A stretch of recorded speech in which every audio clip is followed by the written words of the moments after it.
okay, a lot of funding is back for Status of Women Canada, but the mandate is still changed, and it's still questions about whether the offices that are being shut down will reopen. I know that there's more women in politics than ever before. No. But I mean, do you think that the changes to Status of Women is really going to affect policy in this country? Oh yeah. Oh yeah. Look, the Status of Women Canada decision. For one thing, how many women are in Parliament right now? It's very low. It's about 21%. And how many are in the Conservative caucus is even lower. Okay? So I go to question period every day, and it's a really distressing experience, as a woman to watch it, because number one, the culture is it's so partisan, it's so competitive. Not to be too stereotypical about this, there are lots of great men who are feminists, but as a feminist watching this, you can just feel the testosterone rising. It's just, and when the Conservatives stand up as a group and roar, you feel like someone should throw them some raw meat. They're looking. It makes you want to weep. I can't tell you how bad it is. So, yesterday I spent from 9 in the morning, 9 to 11 in one committee hearing, and 11 to 1 in another, with an all-party committee that was all male. So I don't have the feeling when I'm in Ottawa that there's a lot of women involved. Now, there are some very strong women on all sides of the House, and there should be more. But when you watch what's happening to the Status of Women Canada, it is troubling. To remove from the mandate of Status of Women Canada women's equality is not a small change. The cuts that were made were cuts that the Harper Conservatives, and of course a woman minister, Bev Oda, defends, as cuts that are intended to deliver real programs to women, not advocacy and not bureaucracy. Now, what Status of Women Canada had championed, which was exciting, was a willingness to fund women's activities even when they didn't have all the certification as legitimate charities or as NGOs. One woman with whom I work out in British Columbia who organizes with women in serious levels of poverty was able to get funding for Status of Women Canada and from nobody else to begin to organize women in poverty to work together to find dignity and to get out of poverty. She won't be able to get funding anymore with these changes. The offices being closed is a serious problem, and the focus is much more on, well, I think it was a financial cut not due to finances. It was ideologically grounded. It was a way of cutting, of appeasing the alliance base at a time when for most of his politic, Mr. Harper's trying to convince the majority of Canadians that he's not scary. So that's where they've restored the dollar amount, but they've fundamentally shifted how it's targeted.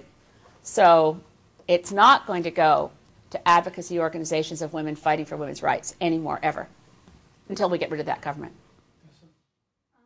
And now we're seeing climate change is sort of the flavor of the month. And I know that, I'm glad you brought up Wendy Mesley's CBC piece, because I was reading Marla Cohn in the Society of Environmental Journalists, their little journal, how she was saying that one of the big key issues that she seems to see happening now that's not being discussed in the news is the subtle effects of contaminants.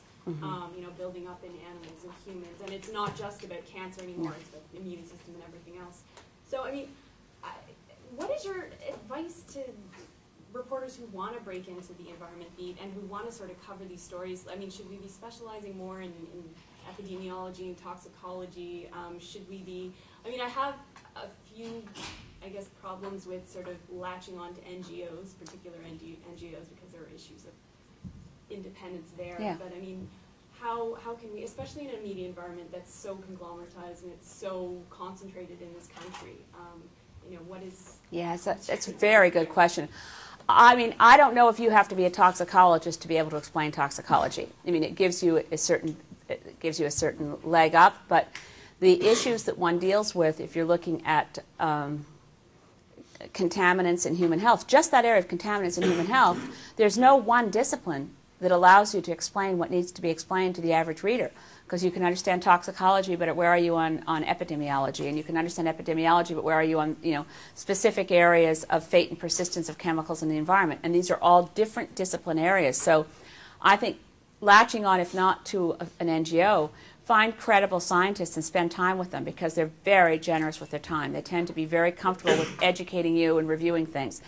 I would suggest getting any job on a regular beat, but then taking the time when the assignment editor doesn't even know you've done it and say, look, I've worked this up, can we run it? And then maybe you're freelancing a bit and submitting things to other journals where if it's hard to get something published. This is a major issue, and it's getting worse in terms of the contaminants. Not only are we talking about cancer and immunosuppression. One that's really worrying me is if you look at the stats, and this is just so worrying, of learning disabilities and autism and these issues. The incidence is on the rise. A lot of the chemicals that are used in and around us all the time are neurotoxic. And so the solution is to drug children in schools, right? So we poisoned them in the womb, but don't worry, we can drug them in school.